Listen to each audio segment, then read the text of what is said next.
Hello students. तो आज इस वीडियो में हम नीट यूजी 23 का फिजिक्स का पेपर डिस्कस करेंगे। तो सब बच्चों को पता है कि टोटल नंबर ऑफ क्वेश्चंस होते हैं 50।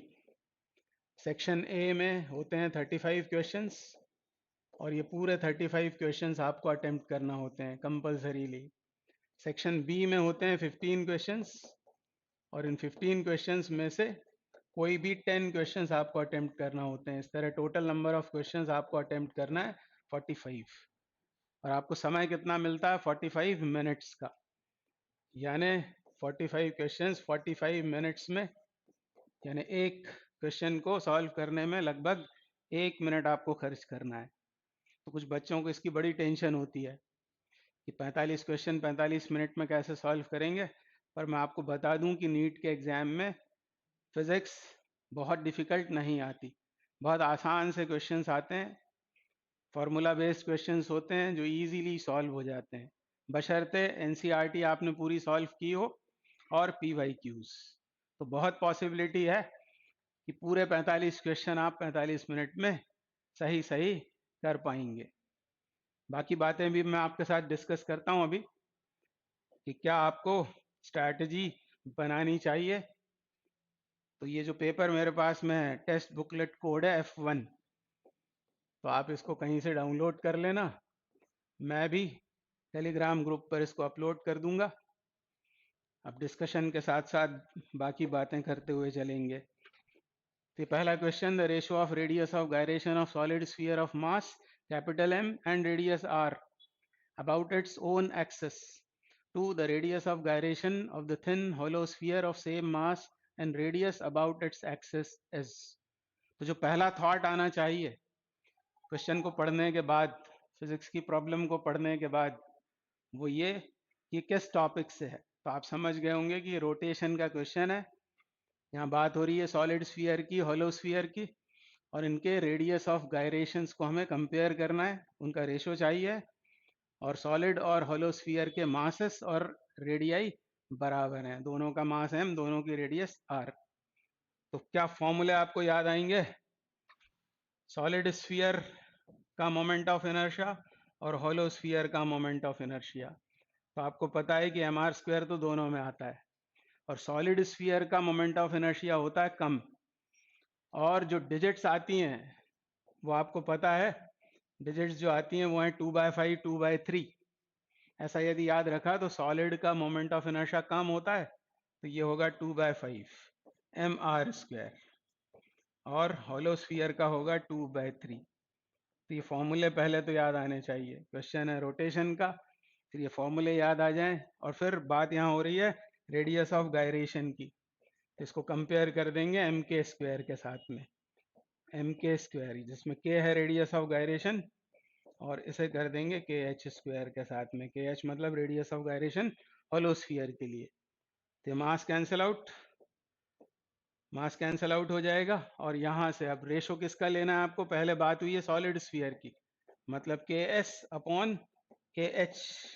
अभी तो हमको यहाँ मिल रहे हैं स्क्वायर्स, तो KS² क्या लिख लेंगे? 2/5 mr², 2/5 r², और ये 2/3 r²। m तो कट गया है, r² भी कैंसिल हो जाएगा रेशो लेने पर। यहाँ आएगा 2/5 और डिनोमिनेटर में 2/3 रेसिप्रोकेट होकर 3/2। ये 2 से 2 कैंसिल आउट होकर इनके स्क्वेयर्स का रेशो 3/5 है, यानी KS अपॉन KH कितना होगा? तो ये हो जाएगा √3 अपॉन √5। तो रेशो जो आएगा वो है √3:√5। अब आंसर्स में आप देख रहे हैं आंसर कोई भी मैच ही नहीं हो रहा है। एक्चुअली ये क्वेश्चन है बोनस, क्योंकि इसका आंसर ही नहीं है इसमें। ये हो सकता था, ये हो सकता था यदि इनमें रूट लगे होते, यानी आंसर 5 मैं लिख देता हूँ √3:√5, पर इस क्वेश्चन का कोई भी आंसर सही नहीं है। इसका मतलब ये बोनस। तो मोमेंट ऑफ इनर्शियाज की एक लिस्ट बना लें। अब अगली बार जो क्वेश्चन आएगा वो आएगा रिंग और डिस्क का। तो बाय द वे आपसे पूछ रहा हूँ, रिंग का मोमेंट ऑफ इनर्शिया कितना होता है? रिंग का कितना होता है और डिस्क का कितना होता है? क्या आपको याद आया?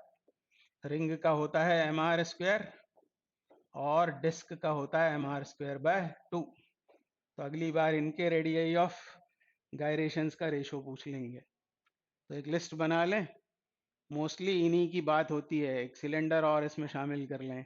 अगला क्वेश्चन करते हैं। क्या बोल रहे हैं? The work functions of caesium, potassium, sodium are 2.14 electron volt, 2.30 electron volt and 2.75 electron volt respectively. If incident electromagnetic radiation has an incident energy of 2.20 electron volt, which of these photosensitive surfaces may emit photoelectrons? तो कहाँ का question है ये? तो याद आ गया होगा आपको ये कि डुअल नेचर वाले चैप्टर से है। और आइंस्टीन की फोटो इलेक्ट्रिक इक्वेशन आपको पता है, ये है इंसिडेंट फोटोन की एनर्जी, और ये किसके बराबर होती है? Work function plus maximum kinetic energy.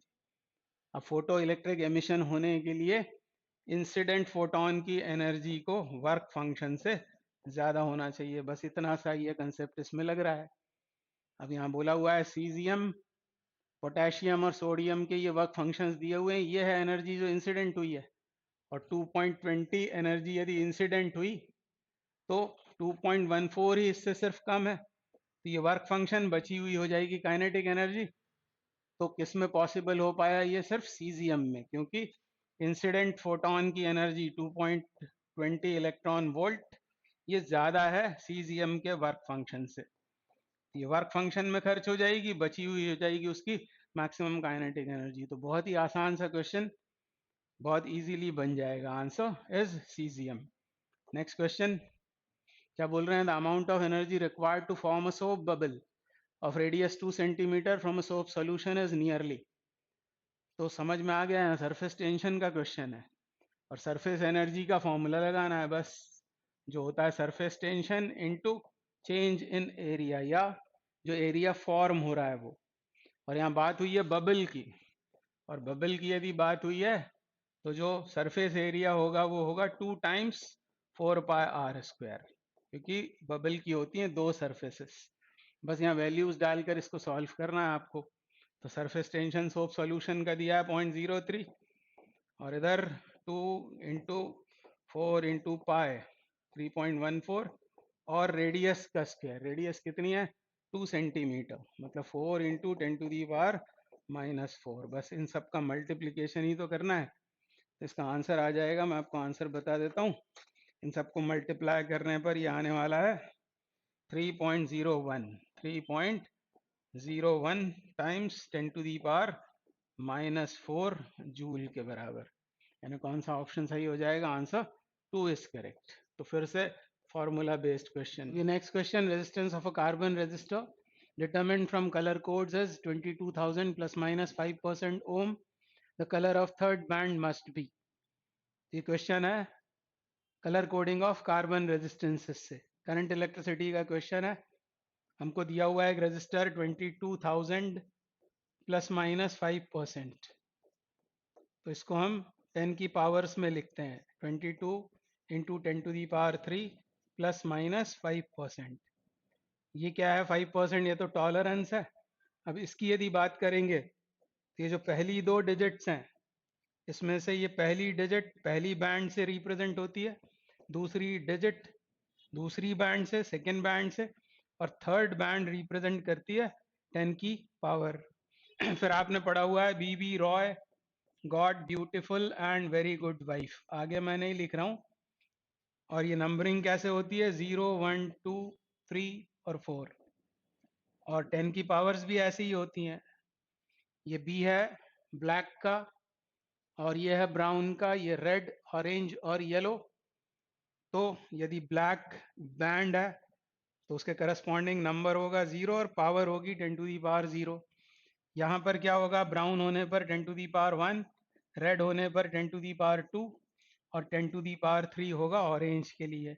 इसी तरह ये आगे बढ़ती है।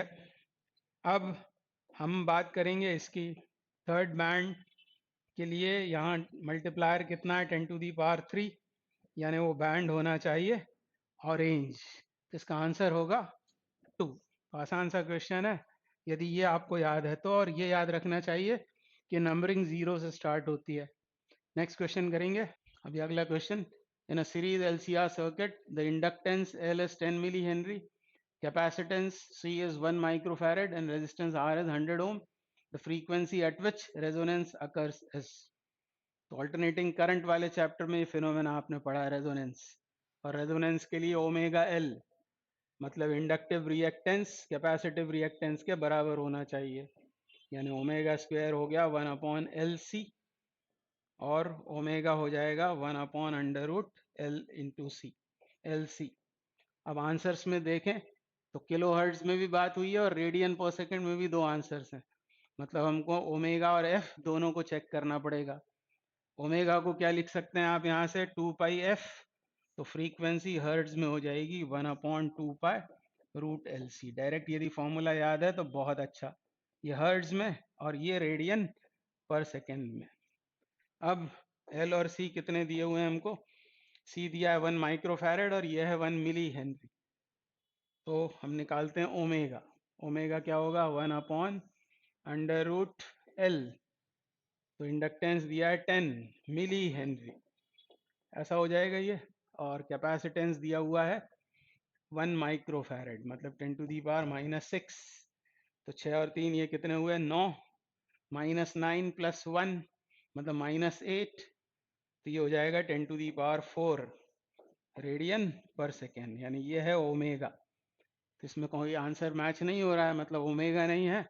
एफ हमको निकालना है, तो एफ कितना होगा, एफ यहाँ आ जाएंगे, मतलब इसको हमको 2π से और डिवाइड करना पड़ेगा, तो 2π मतलब 22 और यहाँ आएगा 7, तो एक 10 इसमें से ले लें तो 70/44 × 10⁻3, ये किस में आएगा आंसर, हर्ट्ज में। और किलो हर्ट्ज में यदि लिखना है तो 70/44 किलो हर्ट्ज हो जाएगा। किलो हर्ट्ज में भी एक आंसर है, दोनों ही किलो हर्ट्ज में है, तो 70/44 ये तो हो नहीं सकता, यानी आंसर हमारा क्या है 1.59, यानी पूरा सॉल्व करने की भी ज़रूरत नहीं है। अभी next question, in a plane electromagnetic wave travelling in free space, तो आ गया होगा दिमाग में आपको कि इलेक्ट्रोमैग्नेटिक वेव्स वाले चैप्टर से क्वेश्चन है।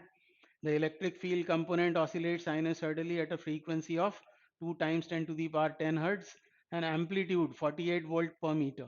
Then the amplitude of oscillating magnetic field is given speed of light in free space 3 × 10⁸ meter per second. तो बहुत ही आसान सा क्वेश्चन, आपको फॉर्मूला पता होगा, स्पीड ऑफ लाइट वो होती है E0/B0, और हमको E0 गिवन है, C गिवन है, हमको B0 फाइंड करना है, तो B0 विल बी E0, और E0 कितना दिया है 48 वोल्ट पर मीटर मतलब SI यूनिट्स में, और C भी SI यूनिट्स में 3 × 10⁸8, तो इसको सॉल्व कर देना है, तो ये 16 बार कटेगा इससे और ये 10 की पावर हो जाएगी -8। आंसर किस में आएगा, टेस्ला में, और टेस्ला में ही आंसर दिए हुए हैं। अब किसके साथ मैच हो रहा है ये, क्या ये सही है, नहीं, ये 1.6 है, तो इसको 1.6 बनाने के लिए क्या करना पड़ेगा, 10 से डिवाइड और इधर 10 से मल्टीप्लाई, यानी आंसर हो जाएगा 1.6 × 10⁻⁻7 टेस्ला। Option 2 is correct. फिर से बहुत ही आसान सा क्वेश्चन। अगला question, given below are two statements, photovoltaic devices can convert optical radiation into electricity, ये बिल्कुल ठीक बात लिखी हुई है। कैसे पता, फोटो मतलब क्या होता है, फोटो यानी होता है लाइट, और वोल्टाइक से मतलब क्या है, वोल्ट, वोल्ट मतलब एनर्जी, कौन सी एनर्जी, इलेक्ट्रिकल एनर्जी। तो फोटोवोल्टाइक डिवाइसेस जो होती हैं वो ऑप्टिकल रेडिएशंस मतलब लाइट को इलेक्ट्रिसिटी में कन्वर्ट करती हैं, मतलब स्टेटमेंट 1 तो करेक्ट है, स्टेटमेंट 1 इज करेक्ट। अब सेकंड स्टेटमेंट देखते हैं, Zener diode is design to operate under reverse bias in breakdown region, ये भी बिल्कुल ठीक लिखा हुआ है, यानी दोनों स्टेटमेंट सही है, बोथ स्टेटमेंट 1 और 2 आर करेक्ट। तो फिर से बहुत आसान सा क्वेश्चन, हम पता नहीं क्या क्या कौन कौन सी गाइड्स और ये और वो सॉल्व कर लेते हैं, बड़ी बड़ी कोचिंग्स ज्वाइन करते हैं और क्वेश्चन इस तरह के आते हैं जो घर पर बैठकर तैयारी करने से भी आसानी से बन जाएंगे। अब ये क्वेश्चन भी ऐसे ही है, the errors in the measurement will arise due to unpredictable fluctuations. Unpredictable मतलब जिनके बारे में हम कोई अनुमान ही नहीं लगा सकते हैं, ये होकर रहती ही हैं। ऐसी जो एरर्स हैं, ऐसी एरर्स कहलाती हैं रैंडम एरर्स। तो बहुत ही आसान सा फिर से क्वेश्चन, थ्योरी का क्वेश्चन, बहुत इजी। नेक्स्ट क्वेश्चन, ये क्या लिखा हुआ है, ई डॉट डी एस। ई मतलब इलेक्ट्रिक फील्ड, डी एस मतलब एलिमेंट्री एरिया, और इसको इंटीग्रेट किया है ओवर अ सरफेस, मतलब ये कुछ और नहीं, फ्लक्स है। और ये फ्लक्स, यदि इलेक्ट्रिक फ्लक्स जीरो है तो इसका क्या मतलब है? तो जैसे ही आप इन ऑप्शंस को पढ़ेंगे और यहाँ आएंगे, the number of flux lines entering the surface must be equal to number of flux lines leaving it, मतलब इनवर्ड फ्लक्स आउटवर्ड फ्लक्स दोनों क्योंकि ऑपोजिट साइन के साथ होते हैं, दोनों बराबर हैं और ऑपोजिट हैं, तो नेट फ्लक्स जीरो होगा, और इसलिए ऑप्शन 4 इज करेक्ट। फिर से आसान सा क्वेश्चन। अगला, if the galvanometer G does not show any deflection in the circuit shown, the value of R is given by। ये है वो गैल्वेनोमीटर और ये कोई डिफ्लेक्शन शो नहीं कर रहा है, ऐसा बोला हुआ है हमसे, मतलब आई जी इज जीरो, डिफ्लेक्शन इसमें नहीं है। अब इसमें डिफ्लेक्शन नहीं होने का मतलब क्या है, कोई करंट नहीं है इधर, करंट नहीं है यानी इसका पोटेंशियल कितना है 2 वोल्ट, और इस पॉइंट का पोटेंशियल कितना है जीरो, वही यहाँ होगा, ये 0 वोल्ट और ये होगा 2 वोल्ट पर, यानी इसके अक्रॉस पोटेंशियल डिफरेंस कितना है 2 वोल्ट। हमसे पूछा क्या है, हमसे पूछा आर की वैल्यू। अब करंट जो फ्लो होगा वो सिर्फ इस वाले मैश में होगा, यहाँ से करंट यूं बहेगा इस तरह से दिखाया हुआ है ये, और इसके अक्रॉस पोटेंशियल डिफरेंस होगा 2 वोल्ट का। अब ये है 10 वोल्ट और ये है 2 वोल्ट, मतलब इसके अक्रॉस कितना पोटेंशियल डिफरेंस हुआ 8 वोल्ट। या यूं सोचें कि ये 2 वोल्ट है तो इसे 8 वोल्ट होना ही पड़ेगा, क्योंकि ये दोनों हो जाएंगे सीरीज में। तो ये 2 वोल्ट, ये 8 वोल्ट, यानी इसमें बहने वाला करंट कितना है, तो करंट इज इक्वल टू होगा V बाय आर, 8/400, 8/400 यानी 1/50 एम्पियर करंट फ्लो हो रहा है। ये 50 एम्पियर का करंट फ्लो हुआ इसमें से, आर चाहिए आपको। तो अब आर निकालने के लिए क्या करेंगे, V इज इक्वल टू होता है I R, R is equal to V by I, मतलब 2/1/50, 1/50, तो ये हो जाएगा 100 ओम के बराबर। तो फिर से करंट इलेक्ट्रिसिटी का आसान सा क्वेश्चन, मैं फिर से एक बार बोल देता हूँ, इसमें करंट नहीं है, करंट नहीं है मतलब ये जो वोल्टेज है इसके क्रॉस भी है 2 वोल्ट, और अब यहाँ आए तो यदि यहाँ ड्रॉप 2 वोल्ट का है तो बचा हुआ ड्रॉप आएगा 400 वोल्ट के क्रॉस। तो current is equal to voltage 8 upon resistance 400, 1/50 का करंट इस तरह फ्लो हो रहा है।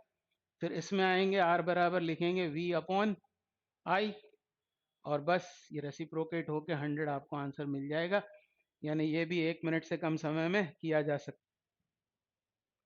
अगला question, an AC source is connected to a capacitor C due to decrease in its operating frequency, displacement current और कैपेसिटिव रिएक्टेंस की बात हुई है। डिस्प्लेसमेंट करंट ये आपने पढ़ा EM वेव्स वाले चैप्टर में।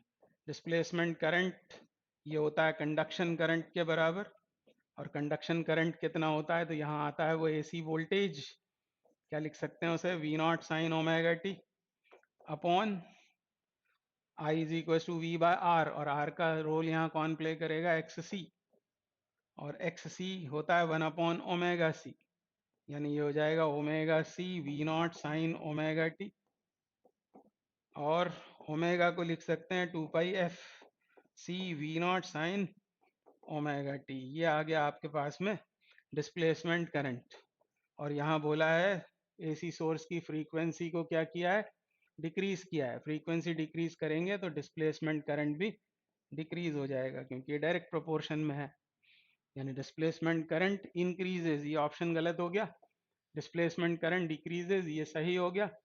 ये दोनों ऑप्शंस भी गलत होंगे, इनको चेक कर लेते हैं। क्या बोला हुआ है हमसे, capacitive reactance remains constant. Capacitive reactance क्या होता है, XC, which is 1/1 omega C, और ओमेगा होता है 2πf C, और F क्या किया है, डिक्रीज, तो XC को तो बढ़ जाना चाहिए। यहाँ क्या लिखा है, कैपेसिटिव रिएक्टेंस रिमेन्स कांस्टेंट, ये गलत हो गया, और कैपेसिटिव रिएक्टेंस डिक्रीजेस, वो इंक्रीज होगा, यानी ये भी गलत है। Option 2 is correct. Next question, the minimum wavelength of X-rays produced by an electron accelerated through a potential difference v volts is proportional to। तो ये है कट ऑफ वेवलेंथ की बात हो रही है यहाँ पर, इसकी कट ऑफ वेवलेंथ। अब इस क्वेश्चन में मैं आपको ये बताना चाहता हूँ कि कुछ लोग कहते हैं कि एक्सरे सिलेबस में नहीं है, और सिलेबस में नहीं है फिर भी ये क्वेश्चन पूछा हुआ है, इसका मतलब कुछ भी पूछा जा सकता है। तो इसमें दिमाग नहीं लगाएं कि ये सिलेबस में है या हट गया है। आप तो जो कुछ है सब कुछ जो कुछ पढ़ सकते हैं। एक तो कोई भी टॉपिक छोड़ना नहीं है आपको, सब कुछ पढ़ डालना है। और सब कुछ पढ़ने का सबसे अच्छा तरीका है कि आप पिछले 30-35 साल के जितने भी क्वेश्चंस हैं, प्रीवियस ईयर क्वेश्चंस, वो सब सॉल्व कर डालो तो पूरी थ्योरी उसमें कवर हो जाती है। तो कट ऑफ वेवलेंथ ये पोटेंशियल डिफरेंस के इन्वर्सली प्रोपोर्शनल होती है। यदि आपको इसको डिटेल में जानना हो तो मेरा एक एक्सरेज का वीडियो है, वो आप देख सकते हैं, तो और अच्छे से क्लियर आपको हो जाएगा। हाल फिलहाल आंसर है 1/v।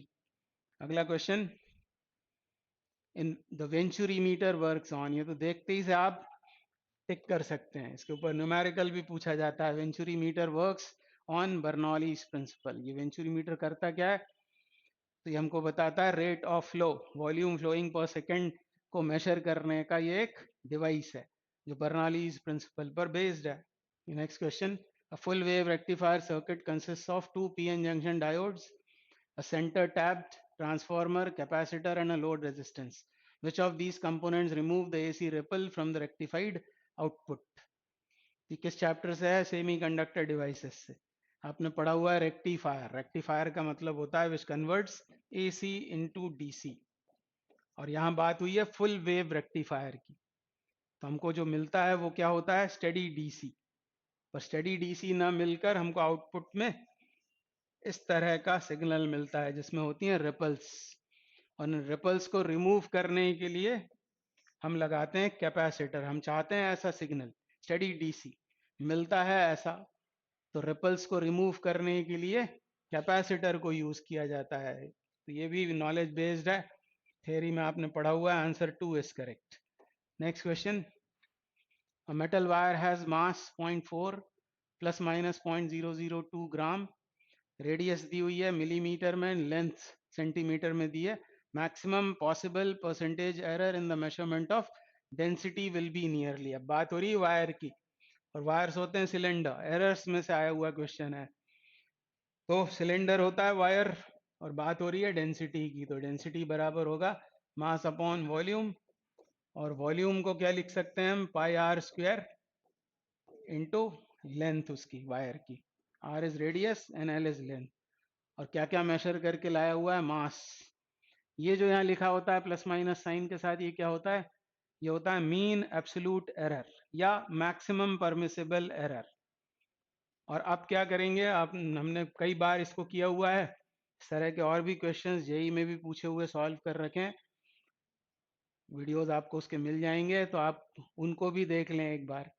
बस हमको करना सिर्फ ये होता है, लॉग लेके डिफ्रेंशिएट कर देते हैं इसे। तो यहाँ मिलेगा हमको delta D by D into 100, ये हमसे पूछा हुआ है, ये पूछा है। और यहाँ क्या आएगा? तो सब कुछ भूल कर, पाए में तो कोई एरर है नहीं, इसको छोड़ देंगे, यहाँ लिखेंगे delta m upon m into 100। फिर ये भले ही डिनोमिनेटर में, पर इसको न्यूमरेटर में ही लिखेंगे, और क्योंकि आर स्क्वायर्ड है इसलिए 2 times delta r into r upon 100, plus इसको भी ऊपर ही लिखा जाता है delta l by l into 100। बस ऐसी इक्वेशन बनाकर, और अब आर एच एस में सब वैल्यू सब्सटीट्यूट करते हैं। डेल्टा एम, ये मास की बात हुई है, इसको ले लेना आप यहाँ न्यूमरेटर में 002 अपॉन ये वाला मास 0.4 into 100 plus 2 times delta are, ये आ जाएगा 0.001 upon R S 0.3 into 100 plus delta L 0.02 upon 5 into 100, और ये सब निकल कर आएगा सॉल्व होने के बाद परसेंट में। तो इसको सॉल्व करने के लिए इसमें 100 का मल्टीप्लाई कर दें, तो ये बन जाएगा कितना हो जाएगा 100 का मल्टीप्लिकेशन करने पर, ये 2 जीरोज यहाँ आ जाएंगे, यहाँ आ जाएगा डेसिमल, तो 0.2 अपॉन 0.4 ये हो जाएगा हाफ, ये हाफ हो जाएगा। ये कितना होगा, इसमें 100 का मल्टीप्लाई किया, ये 0.1 अपॉन 0.3 1/3, यानी ये बन गया 2/3, और लास्ट में यहाँ पर इसमें 100 का मल्टीप्लाई करने से ये हो गया 2/5। अब 1/2 मतलब 0.5, 2/3 मतलब 0.67 और 2/5 मतलब 0.4। इन सबको ऐड कर देना हमको, 0.5, 0.67 और 0.4, तो वह 7, 4 5 11 और 4 15, 1.57। तो क्लोजेस्ट आंसर, क्योंकि हमसे नियरली पूछा हुआ है यहाँ, क्लोजेस्ट आंसर यही है 1.6%। ये इस क्वेश्चन का आंसर है। और इसके करने का तरीका देख लें, वहाँ ज़्यादा सोचना नहीं है। सबसे पहले डेंसिटी सोचेंगे मास बाय वॉल्यूम, वॉल्यूम डालेंगे सिलेंडर का वॉल्यूम πr²L, और फिर लॉग लेके डिफ्रेंशिएट करते हैं इसे, पर नहीं सोचना है आपको, सीधे ये लिख लेना है delta d upon d into 100, और इस तरफ delta m upon m into 100 plus 2 times delta r by r into 100 plus delta l by l into 100, और सावधानी से वैल्यूज रखनी है। यही होता है डेल्टा एम और ये होता है एम। इसी तरह ये डेल्टा आर और ये आर, और यहाँ देखें तो ये डेल्टा एल और एल। बस ये वैल्यूज डाल के सॉल्व करेंगे, आंसर आ जाएगा। ये next question, for Young's double slit experiment, two statements are given below. Statement 1, if screen is moved away from the plane of slits, angular separation of the fringes remains constant. If the monochromatic source is replaced by another monochromatic source of larger wavelength, the angular separation of fringes decreases. तो दोनों statements में बात हुई है angular separation of fringes, मतलब angular fringe width की। Fringe width का formula आपको पता होगा, बीटा बराबर होता है लैम्डा डी बाय डी, ये होता है फ्रिंज विड्थ। और इसको बीटा अपॉन कैपिटल डी कर दें, मतलब इस कैपिटल डी जो स्लिट से स्क्रीन तक की सेपरेशन होती है उसको बीटा के नीचे लिख दें, तो इसी को कहते हैं एंगुलर फ्रिंज विड्थ। तो ये कितनी हुई, लैम्डा अपॉन स्मॉल डी, ये है वेवलेंथ ऑफ लाइट यूज्ड, और ये है डिस्टेंस बिटवीन स्लिट्स। तो क्या बोला है, screen is moved away from the plane of slits, angular separation of the fringes remains constant. ये तो बिल्कुल सही बात बोली हुई है, क्योंकि ये कैपिटल डी पर डिपेंड ही नहीं करता। ये है angular fringe width lambda upon small D, that is independent of capital D. तो उसको यदि मूव करेंगे भी स्क्रीन को तो इस पर कोई फर्क नहीं पड़ेगा। Statement 2, if the monochromatic source is replaced by another monochromatic source of larger wavelength, wavelength बढ़ाने पर क्या होगा, angular fringe width बढ़ जाएगी, पर यहाँ लिखा है डिक्रीज, मतलब ये रॉन्ग है statement. Statement 1 is correct and 2 is false. तो कहाँ कौन सा आंसर सही हो जाएगा, ये statement 1 is true but statement 2 is false, answer 2 is correct. Potential energy of a long spring when stretched by 2 centimeter is U. If the spring is stretched by 8 centimeter, potential energy stored in it will be. तो work energy and power वाले chapter में आपने पढ़ा है energy stored in a spring, इसका formula होता है half के एक्स स्क्वायर। जबकि जब भी किसी स्प्रिंग को एलोंगेट करते हैं या कंप्रेस करते हैं तो जो वर्क डन होता है वही स्टोर हो जाता है in the form of potential energy. तो U is proportional to x square, बस इतना यदि याद आ गया आपको, तो आप देख रहे हैं कि पहले 2 सेंटीमीटर से स्ट्रेच किया था, अब 8 सेंटीमीटर से, मतलब 4 टाइम्स ज़्यादा। तो 4 टाइम्स कर दें इसको x को, तो U कितना हो जाएगा 16 टाइम्स, यानी पहले थी पोटेंशियल एनर्जी U, तो अब वो हो जाएगी 16U, आंसर 3 इज करेक्ट। अगला question, light travels a distance x in time t1 in air.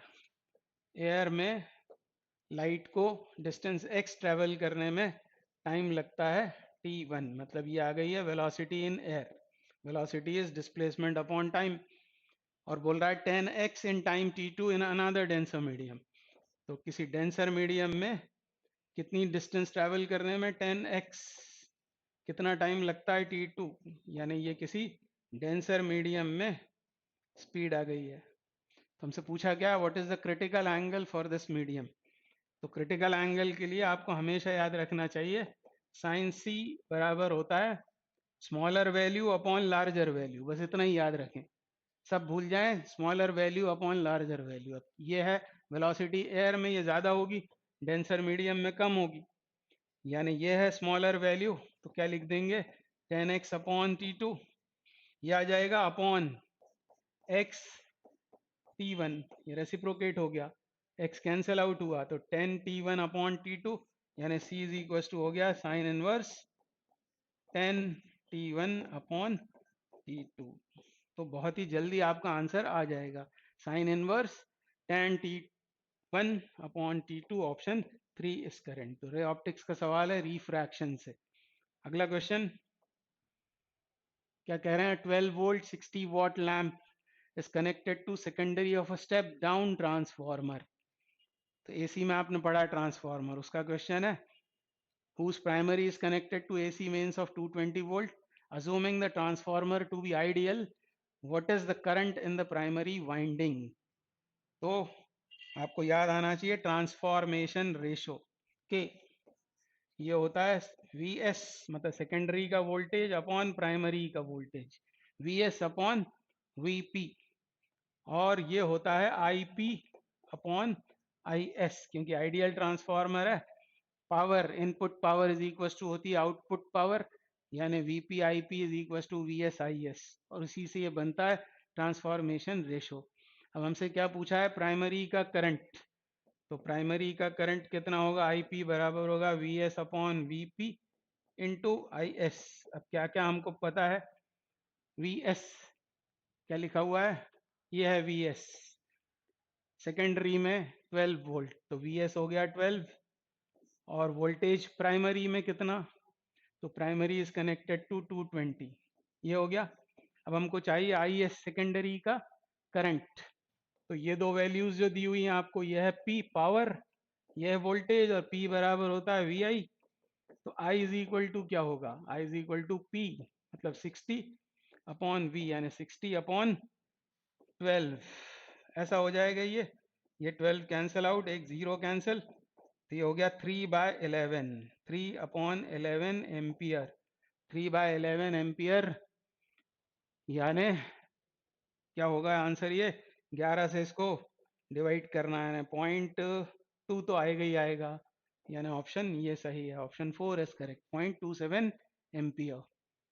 तो ट्रांसफार्मर का क्वेश्चन था। नेक्स्ट अगला question, a football player is moving southward and suddenly turns eastward with the same speed to avoid an opponent. The force that acts on the player while turning is।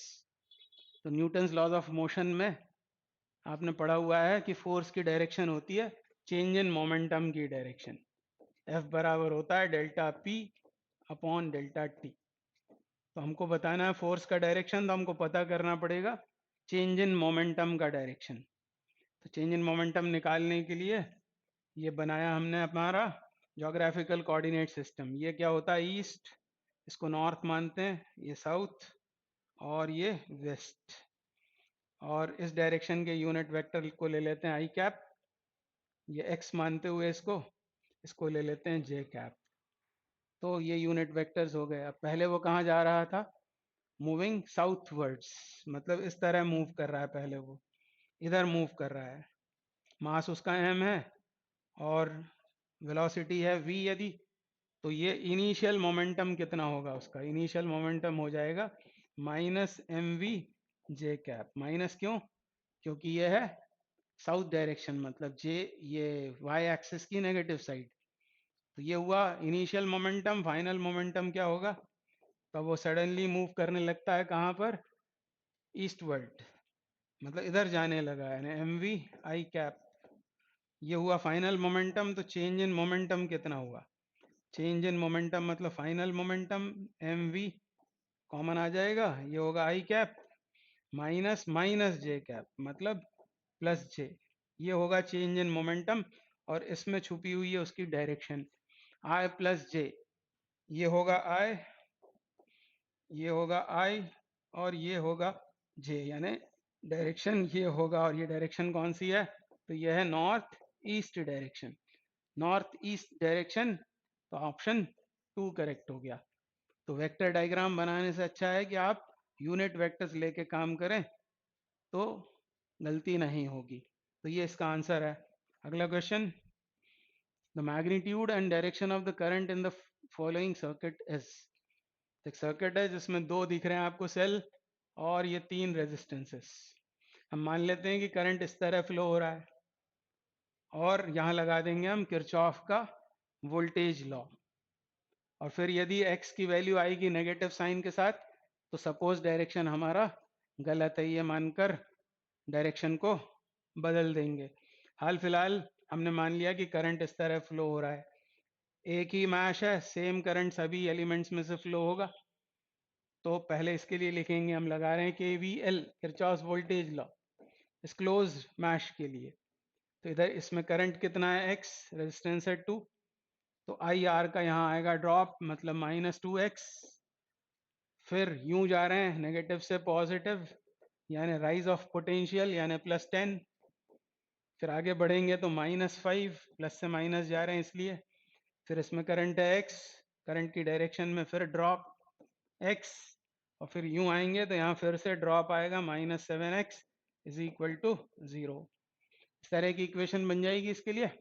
अब 10 में से 5 subtract हुआ तो ये हुआ 5, ये 2x 7x और x, ये कितना हुआ टोटल 2x 3x 10x, तो ये हुआ 10x ट्रांसपोज होकर 1/2 यानी 0.5 एम्पियर। और क्योंकि पॉजिटिव आया है x का वैल्यू, करंट का वैल्यू, इसका मतलब हमारी सपोज डायरेक्शन करेक्ट है। तो आंसर क्या हो जाएगा 0.5 ampere from A to B through E, यही करंट का डायरेक्शन होगा। तो from A to B through E यानी ऑप्शन 1 करेक्ट हो गया। तो बहुत ही आसान सा question. Next, the angular acceleration of a body moving along the circumference of a circle is. इसकी बात हो रही है एंगुलर एक्सेलरेशन की। तो जो एंगुलर एक्सेलरेशन होता है जिसको अल्फा से हम डिनोट करते हैं, ये आपको पता है ये एक्सियल वेक्टर। एक्सियल वेक्टर कौन कौन, ओमेगा भी, अल्फा भी, ये सब एक्सियल वेक्टर्स होते हैं और इनकी डायरेक्शन कहाँ होती है, अलोंग द एक्सिस। अलोंग तो रेडियस नहीं, टेंजेंट नहीं, अलोंग द एक्सिस और उस प्लेन से परपेंडिकुलर होती है। ऑप्शन 3 करेक्ट हो गया। बहुत ही आसान सा question. Next, a bullet is fired from a gun at a, at the speed of 280 meter per second in the direction 30 degree above the horizontal. The maximum height attained by the bullet is, take g is equals to 9.8 and sin 30.5। तो projectile motion का question है, oblique projectile का। हमसे क्या पूछा हुआ है, maximum height. तो आपको ये फॉर्मूला याद आ गया होगा, u² sin square theta upon 2g। या तो ऐसे लिखो या फिर ये क्या है, तो ये है वेलोसिटी का वर्टिकल डायरेक्शन का कंपोनेंट uy² अपॉन 2g, ये फॉर्मूला यहाँ यूज होगा।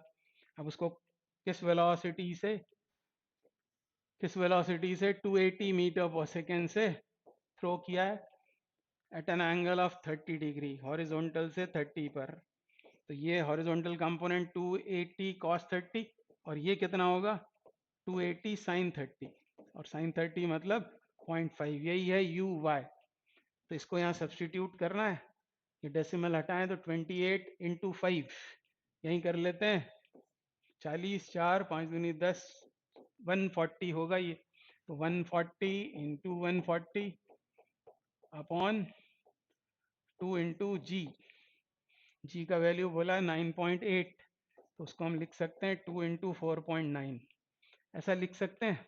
और फिर ये डेसिमल हटाएं तो ये ऊपर गया, और 49 को लिख लिया हमने 7 इंटू 7, तो ये 7 से ये 20 बार कैंसिल, इस 7 से ये 20 और एक और 0 ये आएगा, और 2 इंटू 2 ये भी कैंसिल आउट हो गया, तो ये 10 बचा, ये 100 बचा, यानी आंसर आ गया हमारा 1000 मीटर। तो फिर से फॉर्मूला बेस्ड क्वेश्चन, बहुत ही आसान। बस वहाँ कैलकुलेशन में बस कंफ्यूजन नहीं रखें, थोड़ा स्मार्ट वर्क करें, इसको लिख लें 7 इंटू 7 तो आसानी से सॉल्व हो जाएगा।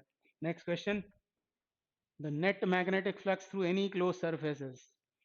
तो मैग्नेटिक फ्लक्स तो हमेशा ही 0 होगा, क्योंकि मैग्नेट हो या मैग्नेटिक कन्फिग्रेशन वो हमेशा होता है डायपोल, और डायपोल होने से इनवर्ट फ्लक्स आउटवर्ट फ्लक्स ये कैसे होंगे, प्लस माइनस साइन के साथ इक्वल भी होंगे। नेट फ्लक्स हमेशा 0 होगा, यानी answer is 4। Theory based question. The equivalent capacitance of the system shown in the following circuit is. तो बहुत ही आसान सा क्वेश्चन है, हमको चाहिए सी इक्विवेलेंट। तो साफ तौर पर ये दोनों 3 माइक्रोफैरेड के लगे हुए हैं पैरेलल में, और इनका जो एक आएगा उसके साथ ये है सीरीज में। तो 3 और 3 का पैरेलल यानी हो गया 6 इन सीरीज विथ 3। तो इक्विवेलेंट होता है प्रोडक्ट अपॉन सम, यानी 18/9 यानी 2 माइक्रोफैरेड। तो फिर से बहुत ही आसान सा question, 2 microfarad is the correct answer. अभी अगला question, a vehicle travels half the distance with speed v and the remaining distance with speed 2v, its average speed is। तो स्टैंडर्ड रिजल्ट है, फॉर्मूला डायरेक्ट आपको ये लगाना था, 2v1 v2 upon v1 plus v2। तो पहली speed है कितनी v, दूसरी स्पीड है 2v upon total speed 3v हो जाएगी। एक v कैंसिल होकर ये हो गया 4v अपॉन 3, यानी ऑप्शन 2 करेक्ट हो गया। इसको आप चाहें तो डिराइव भी कर सकते हैं। क्या बोला हुआ है हमसे, आधी डिस्टेंस मान लो x ट्रेवल होती है v से, बची हुई x v 2v से, हमको बताना है एवरेज स्पीड। ये टोटल डिस्टेंस मैंने 2x ले लिया है। तो पहले स्पैन में x v से, फिर बची हुई डिस्टेंस x 2v से। तो एवरेज स्पीड के लिए ऊपर क्या आएगा, टोटल डिस्टेंस मतलब 2x, नीचे आएगा टोटल टाइम, टाइम होगा डिस्टेंस अपॉन स्पीड, यानी यहाँ आएगा x अपॉन v और यहाँ आएगा x अपॉन 2v। ऐसे भी सॉल्व करके आंसर वही आने वाला है, 4v/3। अगला क्वेश्चन करते हैं। The half life of radioactive substance is 20 minutes। in how much time the activity of substance drops to 1/16 of its initial value। तो ये कहाँ से आया हुआ क्वेश्चन है, न्यूक्लियर फिजिक्स से। r/r0, r/r0 ये एक्टिविटी है, r/r0 ये होती है half to the power small T upon capital T, या कैपिटल टी नहीं, टी हाफ भी उसको बोल सकते हैं। बस ये फॉर्मूला यहाँ लगाना था, और ये बताया हुआ है हमको कि ये कितना हो गया r/r0, ये है टी टाइम के बाद की एक्टिविटी, ये इनिशियल। तो कितनी हो गई वो 1/16, तो यहाँ लिखना है 1/16, और 16 को हम 2 की पावर्स में क्या लिख सकते हैं, 2 दूनी 4 दूनी 8 दूनी 16, मतलब 2 टू दी पावर 4, ऐसा इसको लिखा जा सकता है। और इस तरफ ये है हाफ, और यहाँ टी हमको फाइंड करना है, और हाफ लाइफ दे रखी है 20 मिनट, यानी t/20 is 4, clearly t is 80 minute. तो ये इस क्वेश्चन का आंसर है। ये भी एक नहीं आधे मिनट में सॉल्व होने वाला क्वेश्चन है। Answer 3 is correct. अगला question, the temperature of a gas is -50 degree Celsius. To what temperature the gas should be heated so that the RMS speed is increase by 3 times. तो kinetic theory of gases का question. RMS speed ये होती है √3 RT/m। तो VRMS is directly proportional to square root of absolute temperature, ये हमको use करना पड़ेगा। और स्पीड कैसी हो गई, इंक्रीज बाय 3 टाइम्स। यहाँ गलती हो सकती है, मतलब इंक्रीज होकर 3 टाइम्स नहीं हुई है, बल्कि 3 टाइम्स से इंक्रीज हो गई है, मतलब फाइनल हो गई है 4 टाइम्स। तो बाद की स्पीड 4 टाइम्स, पहले की 1, इसको देखकर मैं लिख रहा हूँ, और बाद का टेम्परेचर अपॉन पहले का टेम्परेचर। तो स्क्वेयरिंग कर दें तो ये हुआ 16 is equal to T2 upon T1। तो यहाँ गलती ना हो जाए आपसे, 3 स्क्वायर करके 9 टाइम्स ना लेकर, बल्कि हो गई है 4 गुनी। तो ये हुआ, अब तो T2 हुआ 16 T1, T2 है 16 T1, और T1 कितना है, तो -50, इसका मतलब 273 उसमें ऐड करेंगे, तो 16 इंटू 223 ये आएगा। तो ये आएगा आंसर केल्विन में, ये आएगा केल्विन में। आप 3 टाइम्स करके करोगे आंसर लाओगे तो 669 केल्विन आएगा। तो हो सकता है गलती से आप डिग्री सेल्सियस वाला ये टेम्परेचर टिक कर दें, तो ऐसा ना करें, यहाँ ध्यान दें, इंक्रीज बाय 3 टाइम्स।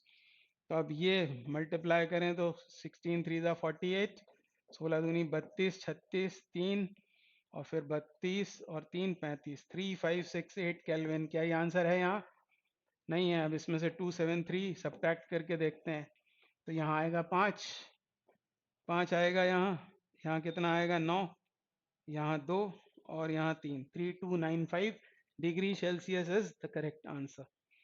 तो काइनेटिक थ्योरी ऑफ गैसेस का सवाल था। Next, a Carnot engine has efficiency of 50% when its source is at temperature 327 degree Celsius.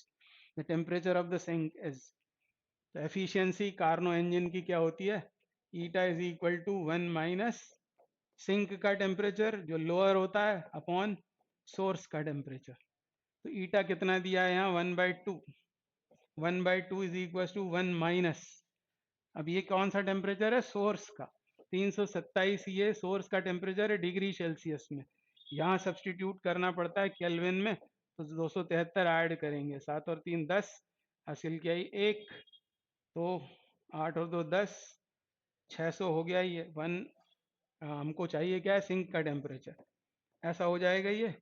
तो TL upon 600 is equals to 1 minus 1/2 यानी हाफ, तो TL इज इक्वल टू 600/2 यानी 300 kelvin.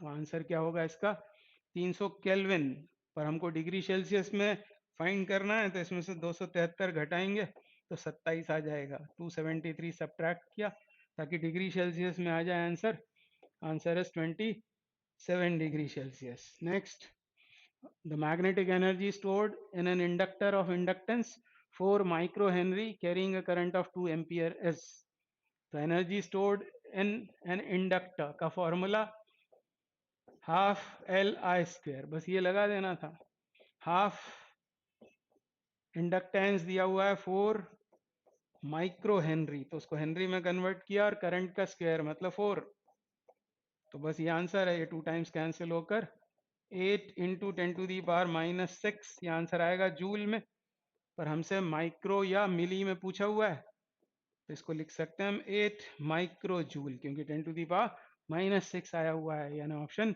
3 correct हो गया। Next question, let a wire be suspended from the ceiling rigid support and stretched by a weight W attached at its free end. The longitudinal stress at any point of the cross-sectional area A of the wire is. Elasticity का question, बहुत ही आसान सा, एक wire है जिसका cross sectional area A है और उसके ऊपर वेट सस्पेंड किया है W, हमसे पूछ रहा है स्ट्रेस, तो स्ट्रेस कितना होगा, वो होगा जो लोड सस्पेंड किया है, ये वेट दिया है क्योंकि फोर्स है mg, तो weight upon cross sectional area W upon A, इसका आंसर हो जाएगा ऑप्शन 1 इज करेक्ट। तो बहुत ही आसान सा question. Next, an electric dipole is placed at an angle of 30 degree with an electric field of intensity 2 into 10⁵ Newton per coulomb. It experiences a torque equal to 4 Newton meter. Calculate the magnitude of charge on the dipole if the dipole length is 2 centimeter. तो electrostatics का सवाल है, तो आपको पता है restoring torque on an electric dipole वो होता है tau is equal to P sine theta.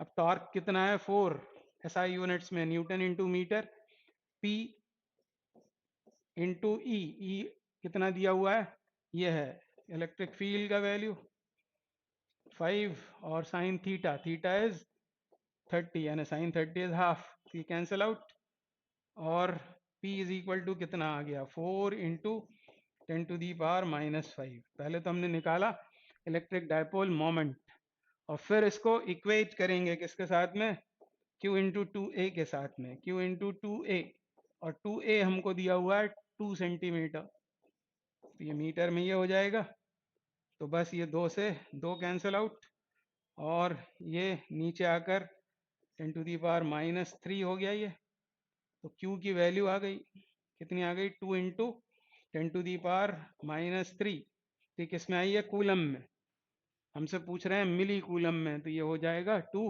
Milli coulomb. तो ये इस क्वेश्चन का आंसर है, फिर से फॉर्मूला बेस्ड क्वेश्चन है, बहुत ही आसान।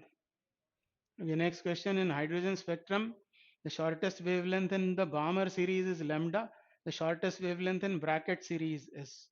हाइड्रोजन स्पेक्ट्रम से क्वेश्चन है, एटम वाले चैप्टर में आपने इसको पढ़ा होगा। पहले बात हुई है बामर सीरीज की, बामर सीरीज की शॉर्टेस्ट वेवलेंथ, तो एक तो ये ऑर्डर आपको याद होना चाहिए, लाइमन, बामर, फिर पाशन, ब्रैकेट और पी फंड।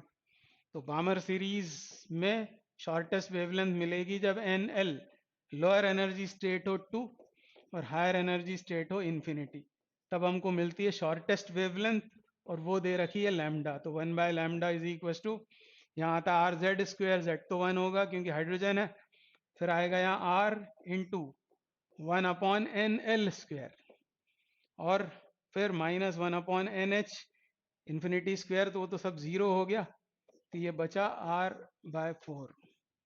तो 1/λ is r/4, therefore r is 4/λ। इसकी हमको अभी जरूरत पड़ेगी। अब दूसरी बात हुई है ब्रैकेट सीरीज की। ब्रैकेट सीरीज की शॉर्टेस्ट वेवलेंथ के लिए, ब्रैकेट के लिए NL होगा 4 और NH होगा इन्फिनिटी, और जो वेवलेंथ मिलेगी उसको बोल देते हैं lambda dash is equal to r times 1/nl², मतलब 4 स्क्वायर यानी 16, और 1/इन्फिनिटी वाली टर्म तो जीरो हो गई, तो ये है लैम्डा डैश। तो लैम्डा डैश कितना हुआ 16/r, और r का वैल्यू यहाँ से सब्सटीट्यूट करते हैं, हमको लैम्डा की टर्म्स में आंसर चाहिए, इसलिए 16/4/λ यानी हो गया 4λ। Answer is 1, 4λ is the correct answer. ये अगला question, the ratio of frequencies of fundamental harmonic produced by an open pipe to that of closed pipe having the same length is. Question है wave motion, sound वाले chapter से, और यहाँ बात हुई है ओपन ऑर्गन पाइप की और क्लोज्ड ऑर्गन पाइप की। उनकी फंडामेंटल फ्रीक्वेंसीज को कंपेयर करना है, दोनों ही पाइप हैं सेम लेंथ के। तो मैं आपको याद दिलाता हूँ ओपन ऑर्गन पाइप की फ्रीक्वेंसी, फंडामेंटल फ्रीक्वेंसी, और क्लोज्ड की। इनके फॉर्मूलों में न्यूमरेटर में तो स्पीड ऑफ साउंड आता है, पर मान लो कभी भूल जाएं तो ऐसे याद लाएं कि ओपन ऑर्गन पाइप का एग्जाम्पल है फ्लूट, और फ्लूट होती है सुरीली इन कंपैरिजन टू तबला। तबले से ज़्यादा सुरीली होती है बांसुरी, क्योंकि उसकी फ्रीक्वेंसी होती है ज़्यादा। तो इसकी फ्रीक्वेंसी ज़्यादा रखनी है, इसकी रखनी है कम, और फ्रीक्वेंसी यदि ज़्यादा करनी है तो यहाँ आता है 2L, जबकि इसमें आता है 4L। तो आपको इसको सॉल्व भी नहीं करना पड़ेगा, सिर्फ यदि ये याद आ जाए कि फ्रीक्वेंसी ओपन की ज़्यादा होती है, तो ये दो ऑप्शंस तो हो नहीं सकते, तो गैस भी करेंगे तो इन दोनों में करेंगे, और आपको ये याद आ जाएगा कि 2 और 4 होता है, यानी आंसर इज 1। और अभी ये रेशो ले लें, मान लो ओपन की फंडामेंटल क्लोज की फंडामेंटल कंपेयर हुई है, V/2L, ये होगा 4L/V, V cancel, L cancel, तो ये हो गया 2:1, सॉल्व करने पर भी आ जाएगा। तो कभी भूल जाएं तो ऐसे याद लाएं कि ओपन ऑर्गन पाइप की फंडामेंटल फ्रीक्वेंसी ज़्यादा होती है और इसकी होती है कम। तो अगला क्वेश्चन करते हैं, क्या बोल रहे हैं, two bodies of mass m and 9m are placed at a distance r. The gravitational potential on the line joining the bodies where the gravitational field equals 0 will be. तो पहले तो हमको वो पॉइंट पता करना पड़ेगा जहां इलेक्ट्रिक फील्ड 0 है। तो इलेक्ट्रोस्टैटिक्स में भी आपने पढ़ा हुआ है ऐसे ही क्वेश्चन। तो ये है मास m, ये है 9m, न्यूट्रल पॉइंट मिलेगा इसके पास इससे दूरी, क्योंकि ग्रेटर मास है। और ये x यदि निकालना है आपको, तो x के लिए एक फॉर्मूला आप ये याद रख लो, इन दोनों के बीच की सेपरेशन, दोनों मासेस के बीच की सेपरेशन, मतलब ही r अपॉन, यहाँ आएगा under root greater mass upon smaller mass plus 1। Electrostatics में चार्जेस क्योंकि प्लस माइनस वाले होते हैं, तो यहाँ प्लस माइनस आता है, एक फॉर्मूला मैंने करवाया हुआ है। तो m कैंसिल, √9 is 3, 3 + 1 is 4, यानी ये होगा r/4। तो हमको ऐसा पॉइंट मिल गया जहां पर फील्ड 0 है, इसको n कह देते हैं, न्यूट्रल पॉइंट। क्यों है फील्ड 0? क्योंकि इसकी जो फील्ड होगी अट्रैक्शन की इधर, उतनी ही इसकी हो जाएगी इधर, दोनों फील्ड्स इक्वल ऑपोजिट होकर कैंसिल हो गई हैं, तो ये न्यूट्रल पॉइंट। तो न्यूट्रल पॉइंट की पोजीशन इस तरह डायरेक्टली आप इस फॉर्मूले से निकाल लेना जब भी जरूरत पड़े ग्रेविटेशन में। तो ये है न्यूट्रल पॉइंट और इस पॉइंट पर हमको पोटेंशियल बताना है। अब पोटेंशियल का फॉर्मूला याद आना चाहिए, minus G M upon R. यह है फॉर्मूला। हमको चाहिए नेट पोटेंशियल। इसने कितना और इसने कितना प्रोड्यूस किया, दोनों को ऐड कर देंगे तो माइनस जी, इसका मास m, और ये डिस्टेंस अभी निकाली है हमने, कितनी है, r/4। तो ये हुआ इसका पोटेंशियल, और इसका पोटेंशियल क्या होगा, तो माइनस जी, और यह है 9m अपॉन, ये डिस्टेंस कितनी हो जाएगी, ये यदि r/4 है तो ये 3r/4 हो जाएगी। अब इसमें से क्या क्या कॉमन निकल कर आ रहा है, जी एम 4b, आर भी बाहर, जी एम 4/r यदि बाहर कर दें विद माइनस साइन, तो यहाँ क्या बचेगा 1, और यहाँ क्या बचेगा, यहाँ बचेगा, ये माइनस साइन के साथ में किया हमने बाहर, तो ये हो जाएगा प्लस, 4 भी बाहर, जी एम भी बाहर, तो यहाँ बचेगा 9/3। 9/3 यानी ये 3 कैंसिल आउट होकर 3 + 1 4 हो गया, यानी -16 GM अपॉन आर। ये इस क्वेश्चन का आंसर हो जाएगा, -16 GM upon R. Answer 2 is correct.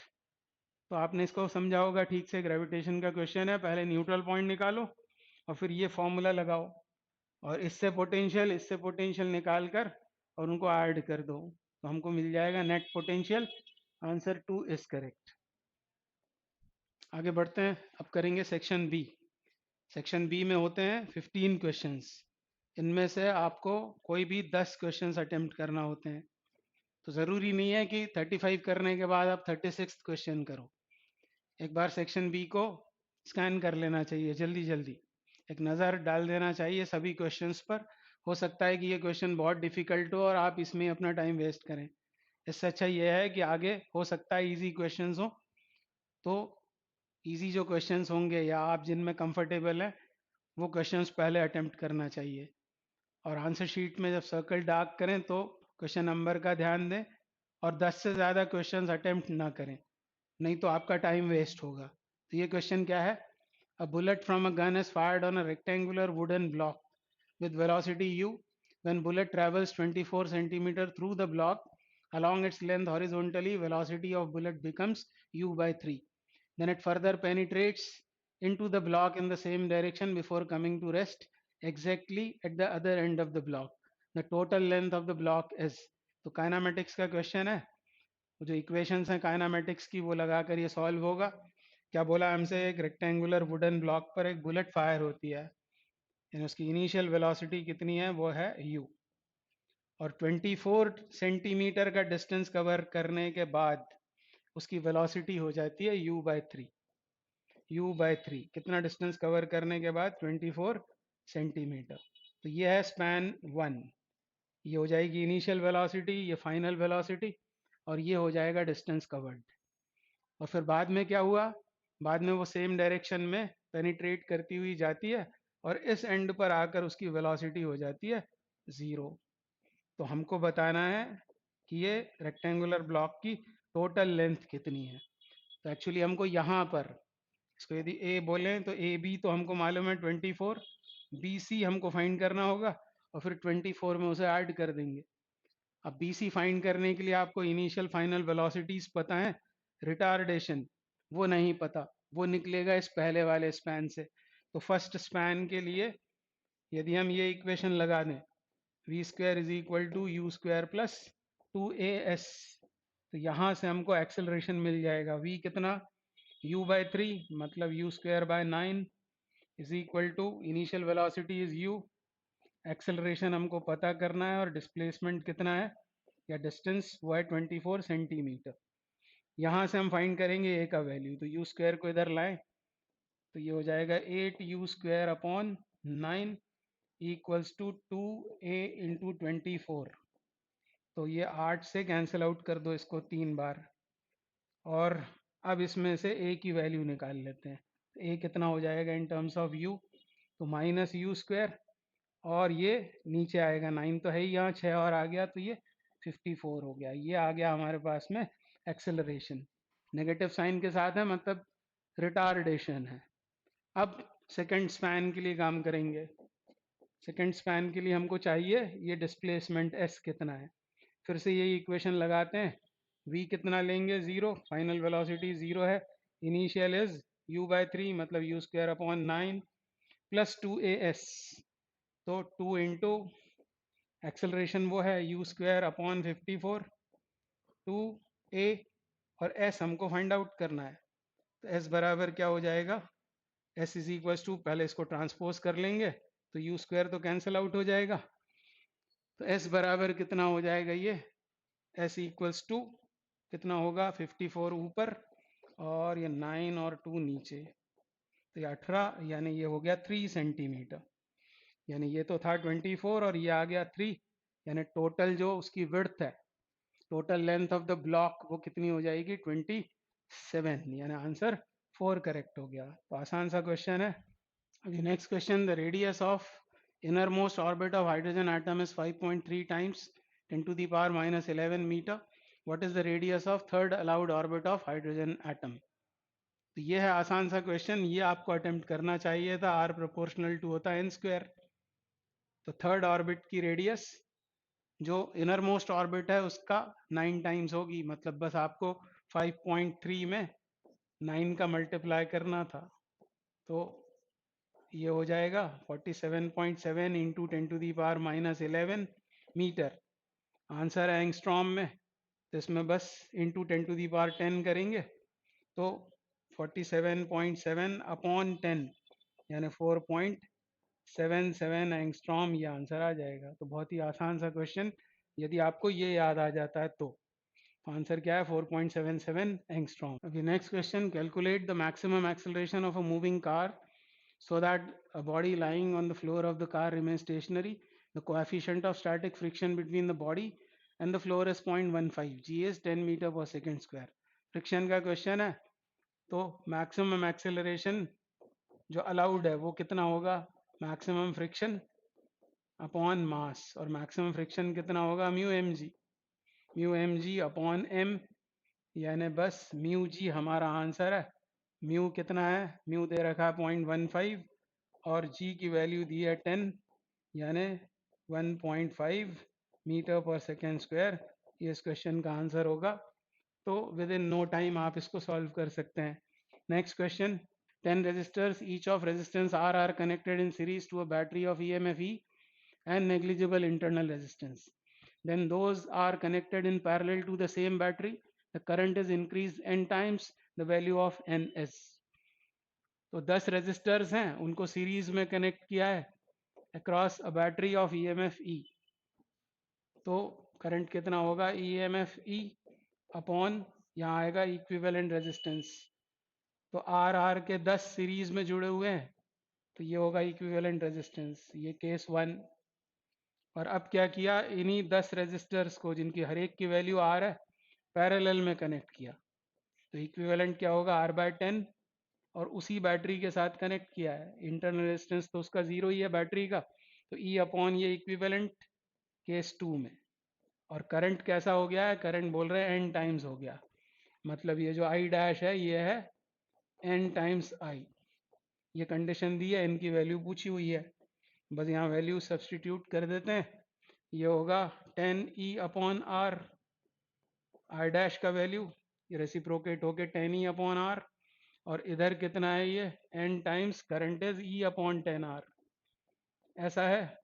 तो R cancel out, E cancel out, हमको चाहिए n का वैल्यू, तो n हो गया 10 इंटू 10 मतलब 100। तो ये भी आसान सा क्वेश्चन है, answer 1 is correct.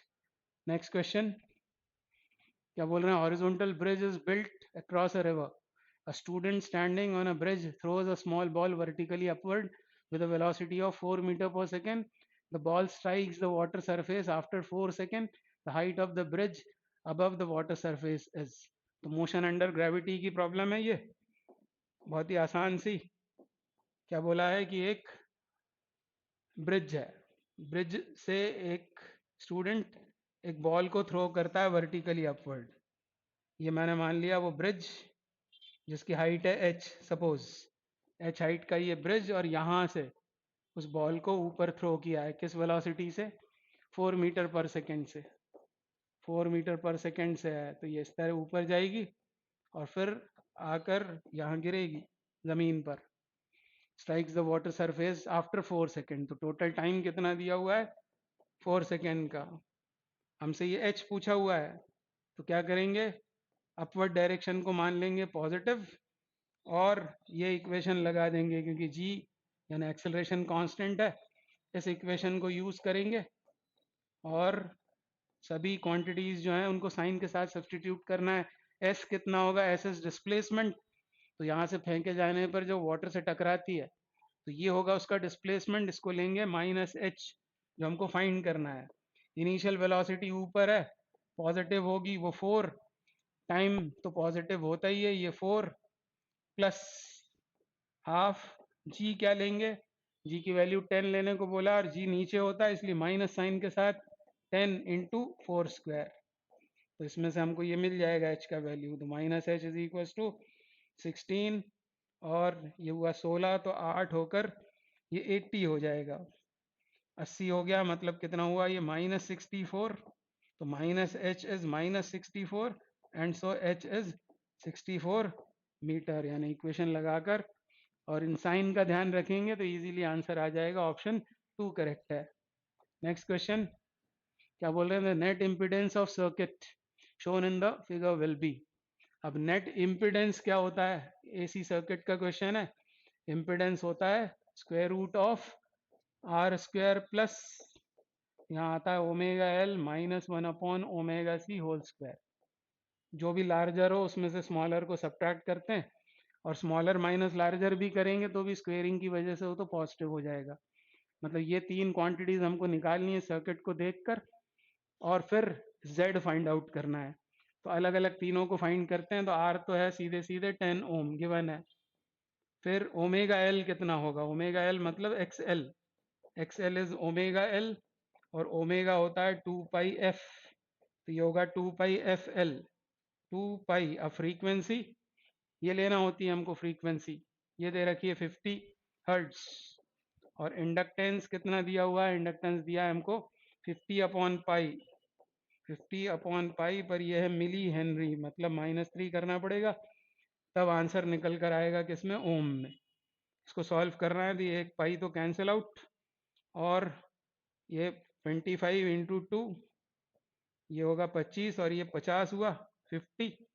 5 into 5 25 into 2 50, ये अलग लिखा है मैंने, और ये 0 2 है और ये -3 है, तो ये जीरोस भी सब एडजस्ट होकर ये आ गया सीधे सीधे 5 ओम। तो आर है ही हमारे पास, एक्सएल आ गया। अब निकालना पड़ेगा एक्स सी कितना है। तो X C is equal to होता है 1 अपॉन ओमेगा सी, और ओमेगा मतलब 2 पाई एफ सी, तो 2 पाई फ्रीक्वेंसी 50 हर्ट्ज, और सी की वैल्यू कितनी दी हुई है हमको? 10⁻³ अपॉन पाई माइक्रो फैरेड। तो माइक्रो फैरेड का फैरेड बनाएंगे, -6 करेंगे, पाई से पाई तो कैंसिल आउट हो गया, और ये कितना हुआ? 100 10⁵ ये होगा 10⁵, और -6 मतलब 10⁻⁻1, मतलब ये आ गया 10 के बराबर, सीधे सीधे 10 ओम। और अब ये वैल्यूज यहाँ सब्सटीट्यूट करने से z मिल जाएगा। तो z बराबर कितना? 10 स्क्वायर मतलब 100, और इधर इन दोनों का डिफरेंस मतलब कितना? 5। 5 स्क्वायर इज 25, यानी √125, और √25 125 मतलब 5√5। 5√5 ओम is the impedance of the circuit. Option 2 is correct. Next question. A satellite is orbiting just above the surface of Earth with period t. If d is the density of Earth and g is universal constant of gravitation, the quantity 3 pi upon gd represents. तो gravitation का question है। Motion of satellites में आपने पढ़ा हुआ है कि time period किसी सैटेलाइट का वो क्या होता है? 2 पाई। यहाँ क्या आती है? ऑर्बिट की रेडियस, ये रेडियस ऑफ अर्थ, और ये height above the surface of earth h, upon ये क्या लिखा है मैंने? 2 pi R. 2 pi R time period निकाल रहे हैं, 2 पाई आर अपॉन v, और यहाँ आएगी ऑर्बिटल स्पीड। और ऑर्बिटल स्पीड का फॉर्मूला क्या होता है वो भी आपको याद होगा, यदि भूल जाए तो mv² upon R, is equal to G small M capital M upon R square, इससे निकाल लें, जब चाहे तब निकल आएगा, स्मॉल एम भी कैंसिल, वी नॉट होगा under root G M upon R, तो रूट जी एम यहाँ रह जाएगा और ऊपर क्या आ जाएगा आर, आर का मतलब है यहाँ ऑर्बिट की रेडियस, मतलब आर प्लस एच, तो ये बना फॉर्मूला टाइम पीरियड का 2 पाई, और ये अंदर जाएगा तो R plus H whole cube हो गया, R plus H whole cube. अब मैं इसको एच को छोड़ देता हूँ क्योंकि यहाँ बोला हुआ है just above the surface of अर्थ, मतलब ये स्मॉल एच आर के सामने नेग्लिजिबल है, तो यहाँ सिर्फ हम लिखेंगे R cubed upon under root G M, ये आएगा, ये आया टाइम पीरियड का फॉर्मूला। अब हमको 3 pi upon G D density की टर्म्स में बात करनी है, तो क्या करें आगे, आगे time period is equal to, या इसकी स्क्वेयरिंग कर देते हैं, ये क्योंकि टी था, स्क्वेयरिंग कर दें तो ये हट जाएगा यहाँ से स्क्वायर रूट, तो टी इज इक्वल टू यहाँ आएगा 4 पाई स्क्वायर, उसके बाद R cube upon G capital into mass, और मास किसका, अर्थ का, तो वो होगा इसका वॉल्यूम 4/3 पाई आर क्यूब, और 4/3 का ये 3 ऊपर चला गया, 4/3 पाई आर क्यूब इंटू डेंसिटी। अब बना वो फॉर्मूला, आर क्यूब कैंसिल, फिर एक पाई कैंसिल आउट हो जाएगा, ये 4 कैंसिल होगा, तो न्यूमरेटर में बच रहा है 3 पाई, और नीचे बच रहा है जी डी, और ये था टी स्क्वेयर, हमने इसकी की थी स्क्वेयरिंग, तो टी स्क्वेयर है 3 पाई अपॉन जी डी के बराबर, इसका मतलब ये क्वांटिटी टी स्क्वेयर से डायरेक्टली प्रोपोर्शनल है, option 1 is correct. Next question, क्या बोल रहे हैं, two thin lenses are of same focal length but one is convex other one is concave, when they are placed in contact with each other the equivalent focal length of the combination will be. ये भी बहुत आसान सा question है, combined focal length का reciprocal, वो जो lenses contact में होते हैं उनकी फोकल लेंथ के रेसिप्रोकल के सम के बराबर होता है। अब यहाँ एक कॉन्वेक्स है एक कॉन्केव है, दोनों की फोकल लेंथ एफ है, कॉन्वेक्स की पॉजिटिव साइन के साथ, कॉन्केव की नेगेटिव साइन के साथ लेने पर ये आएगा 0, तो एफ कितना हो जाएगा, ये था 1/f, एफ बराबर होगा 1/0, मतलब इन्फिनिटी, यानी वो ग्लास प्लेट बन जाएगी और उसकी फोकल लेंथ होगी इनफाइनाइट, यानी ऑप्शन 3 करेक्ट हो गया। For the following logic get the truth table is, तो ट्रुथ टेबल से इसको चेक करते हैं, ये दोनों क्या है नॉट गेट्स और ये है नैंड गेट, पहले ये चेक करते हैं, इनपुट में भी 0 है और ये 0 है, तो 0 का होगा, ये नॉट गेट है तो 1, और इधर से भी आएगा 1, और 1 एंड 1 इज 1, पर ये नैंड है तो यहाँ मिलेगा आउटपुट में 0, यानी 0 0 0, तो ये 0 0 0, ये 0 0 0, यानी इन दोनों में से कोई करेक्ट होगा, ये तो रॉन्ग है, इन दोनों में से कोई करेक्ट होगा। आप क्या करें, अब इनपुट में डालेंगे 1 और 0, ये 1, तो यहाँ क्या मिलेगा हमको 0, और ये है 0 तो यहाँ मिलेगा 1, और ये है एंड गेट तो 0 मिलेगा, पर नैंड है इसलिए 1 मिलेगा, यानी क्या हुआ 1 0, 1 0 गिव्स 1, यानी ये भी सही है, तो ये गलत है, इसका मतलब ऑप्शन ए करेक्ट है, बाकी आप चेक कर लेंगे। तो ये इस क्वेश्चन का आंसर है। नेक्स्ट क्वेश्चन, क्या बोल रहे हैं, very long conducting wire is bent in a semi circular shape from A to B as shown in figure. The magnetic field at point P for steady state current configuration is given by. तो इसमें 3 sections आपको दिख रहे हैं, 3 elements 1 2 और ये 3, तीनों से अलग अलग यहाँ फील्ड निकालेंगे और उनको वेक्टोरिकली ऐड करेंगे। तो अब ये दिख रहा है इनफाइनाइटली लॉन्ग वायर है और उसके किसी एक एंड के सामने ऑब्जर्वेशन पॉइंट है, तो स्ट्रेट कंडक्टर जब ऐसा होता है इनफाइनाइटली लॉन्ग और उसके एक एंड के सामने होता है पॉइंट, पूरा फॉर्मूला तो है sine alpha plus sign beta, तो बीटा हो जाएगा 0, अल्फा हो जाएगा 90, साइन 90 इज 1, यानी ये फॉर्मूला लगाना है हमको स्ट्रेट पार्ट्स के लिए।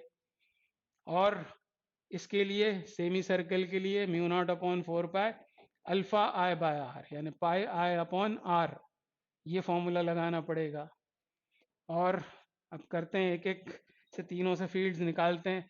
इसकी फील्ड यहाँ ये होगी mu naught upon 4 pi, mu not upon 4 pi, current कितना है आई, और ये होगा आर, और डायरेक्शन क्या होगा, तो राइट हैंड थंब रूल लगाएंगे, राइट हैंड थंब रूल, इस तरह से इसको होल्ड करेंगे तो फील्ड आ रही है अंदर, बोर्ड से परपेंडिकुलर अंदर, into the page, into the page मतलब क्रॉस। अब इसकी फील्ड निकालेंगे, होगी तो ये इतनी ही मैग्नीट्यूड में, फिर से लगाया हमने right hand thumb rule, field आ रही है फिर से अंदर, यानी mu not upon 4 pi I by R, अंदर है फील्ड इसलिए क्रॉस, दोनों क्रॉस की हुई और इसके लिए फील्ड क्या होगी, तो हाफ ओपन राइट हैंड, ऐसे रख देंगे करंट की डायरेक्शन में, थंब आ रहा है बोर्ड से परपेंडिकुलर बाहर, मतलब ये होगा डॉट, ये होगा डॉट साइन के साथ, क्या लिखें, mu not upon 4 pi, mu not upon 4 pi, pi I upon R, ये हो जाएगा pi I R upon R dot sine के साथ।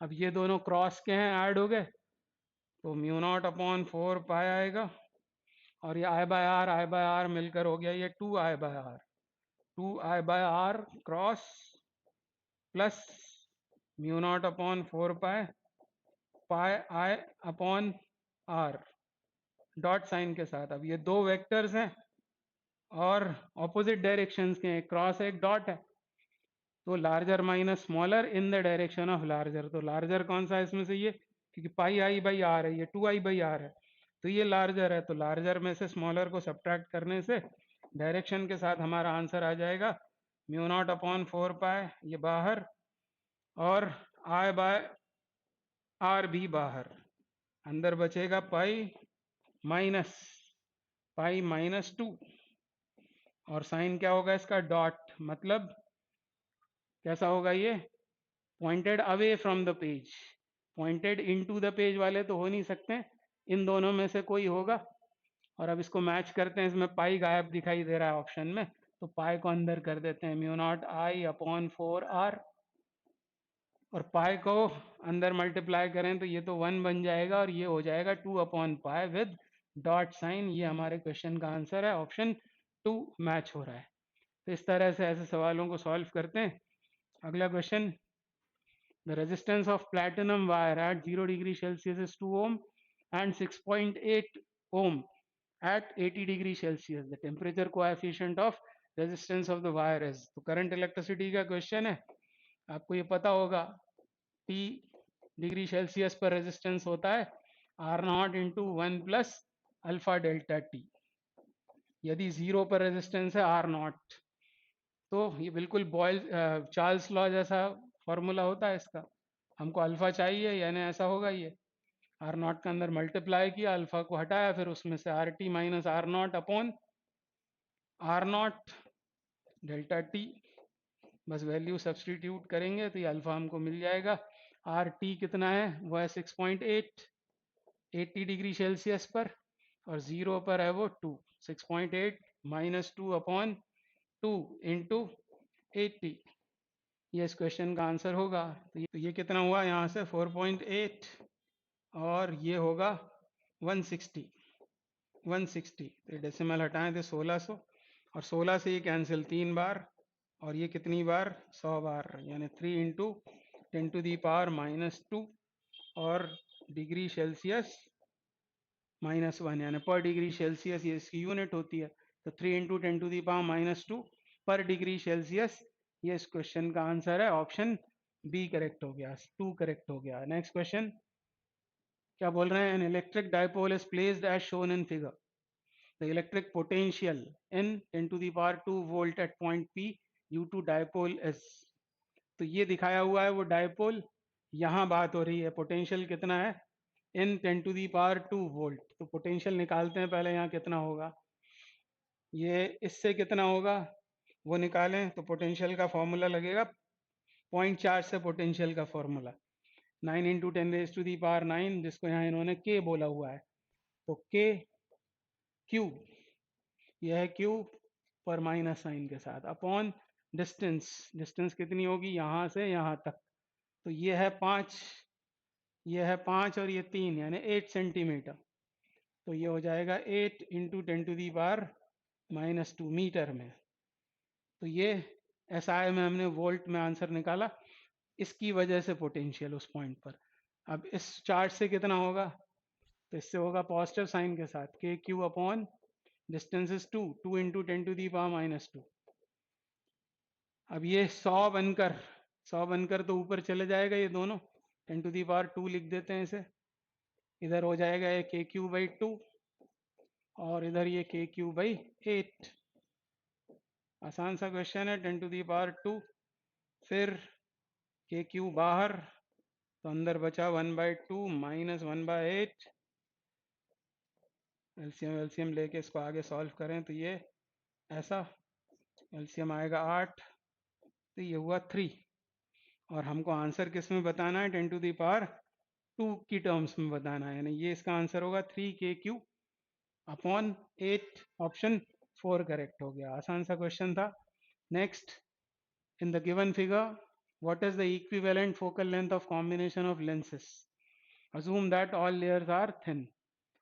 तो यहाँ पर ये एक कोई मीडियम दिखाई दे रहा है, वो है 1.6 इसका रिफ्रैक्टिव इंडेक्स, और लेंस के मटेरियल का है 1.5, R1 R2 है 20। एक्चुअली यहाँ बन गए 3 लेंसेस। इन तीनों लेंस का हम निकालेंगे फोकल लेंथ अलग अलग।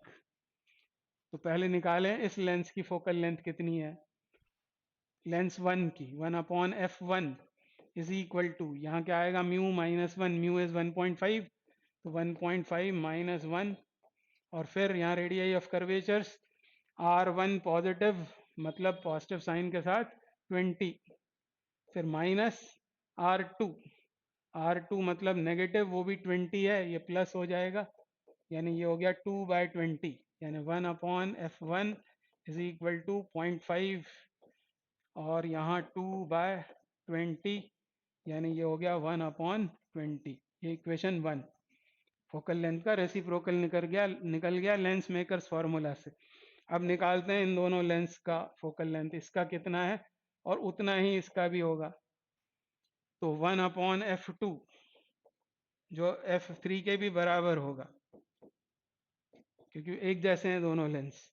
म्यू माइनस 1 यानी यहाँ आएगा 0.6, और फिर रेडियस ऑफ कर्वेचर्स की बात करें तो ये R1 infinity minus R2 positive 20, यानी ऐसा होगा ये। तो 1/f2 और 1/f3 दोनों ही कितने हो जाएंगे, 0.6/20 विद माइनस साइन। आप चाहो तो इसको -6/200 भी लिख सकते हो। तो ये हो गई इक्वेशन 2। अब कॉम्बिनेशन ऑफ लेंसेज का फॉर्मूला लगा देंगे। हमको चाहिए इक्विवेलेंट फोकल लेंथ, तो 1/f1 मतलब 1/20, और ये 2 बार आएगा, ये 2 बार आएगा, और वो भी माइनस साइन के साथ में आएगा, तो 2 बार यानी 2 × 6/200, यानी 6/100 हो गया ये। 1/f is equal to 1/20 minus 6/100, और इसमें कर देते हैं हम 5 का मल्टीप्लाई और 5 से डिवाइड। इस वाली टर्म में इसको बना देता हूँ मैं 5 से मल्टीप्लाई और 5 से इधर मल्टीप्लाई कर दिया, तो नीचे क्या हो जाएगा, 100 कॉमन, 5 माइनस 6 मतलब -1, 1/f is -1/100, and so f is -100 centimeter, and so option 2 is correct. Next question. Wire carrying current I along positive x-axis has length L. It is kept in a magnetic field B, 2I plus 3J minus 4K Tesla. The magnitude of magnetic force acting on the wire. तो vector form में ये force होता है IL cross B, IL cross B, मतलब cross product निकालना पड़ेगा हमको इन दोनों का। तो आपको पता है क्रॉस प्रोडक्ट कैसे निकालते हैं, उसका मैग्नीट्यूड चाहिए हालांकि, तो पहले तो वेक्टर फॉर्म में निकालते हैं। यहाँ लिखते हैं हम I J और K, और फिर क्या करते हैं, जो पहला वेक्टर आ रहा है उसके कोएफिशिएंट्स लिखते हैं। तो एक्स एक्सिस में है, उसकी लेंथ है L, मतलब यहाँ क्या लिखना पड़ेगा मुझे, उसमें करंट है I यानी IL, यहाँ होगा IL, फिर ये 0 ये 0, और फिर ये दूसरे वाले वेक्टर के कोएफिशिएंट्स जो बाद में आ रहा है 2 3 और -4। अब आगे सॉल्व करें तो I जब लेंगे तो इस कॉलम को, इस रो को छोड़ेंगे, ये 0 यानी लिखने की ज़रूरत नहीं है। फिर J यदि लेते हैं तो पहले ये तो 0 हो जाएगा, यहाँ आएगा -4IL, ये किसके साथ, जे कैप के साथ में, जे कैप के साथ में, और फिर के लेंगे तो इन दोनों का मल्टीप्लिकेशन प्लस 3IL के कैप, और ये तो 0 हो जाएगा। मतलब ये है हमारे पास वो वेक्टर फॉर्म में फोर्स। और फिर इसका मैग्नीट्यूड चाहिए, तो इसका मैग्नीट्यूड कैसे आएगा, कोएफिशिएंट्स की स्क्वेयरिंग और उनका एडिशन और स्क्वायर रूट। मतलब ये हो जाएगा 16I²L², ये 9I²L², तो कितना हुआ टोटल में, ये 25I²L², तो ये निकल कर आ गया 5IL। तो ये इस क्वेश्चन का आंसर है, magnitude of the force is 5IL। अगला क्वेश्चन क्या बोल रहे हैं इस क्वेश्चन में, the xt graph of a particle performing SHM is shown in figure. The acceleration of the particle at t is equals to 2 second s. तो ये displacement versus time graph है, और 2 सेकंड पर हमसे पूछ रहे हैं एक्सेलरेशन कितना होगा। तो SHM में एक्सेलरेशन होता है -ω² times x, x is displacement, तो 2 सेकंड पर डिस्प्लेसमेंट है 1, तो यहाँ 1 डालकर वो अल्फा हम फाइंड कर लेंगे, और वही होगा मैक्सिमम एक्सेलरेशन। यानी हमको -ω² फाइंड आउट करना है। अब ओमेगा क्या होता है, 2π/t, तो इसको हम लिख सकते हैं 4π² और इस ग्राफ से हमको टाइम पीरियड मिल जाएगा। ये देख रहे हैं एक साइकिल पूरी हुई है, ये एक ऑसिलेशन कंप्लीट हुआ है 8 सेकंड में, यानी 8 है उसका टाइम पीरियड, यानी -4π²/8², मतलब 64, यानी ये हो गया -π²/16 मीटर पर सेकेंड स्क्वायर। तो ये इसका आंसर है, आंसर 3 इज करेक्ट। माइनस पे ध्यान देना पड़ेगा क्योंकि दोनों है, प्लस में भी है माइनस में भी है, तो हमको वो डायरेक्शन के साथ में पूछा हुआ है। तो ये इस क्वेश्चन का आंसर, और इस तरह से ये पेपर कंप्लीट हुआ।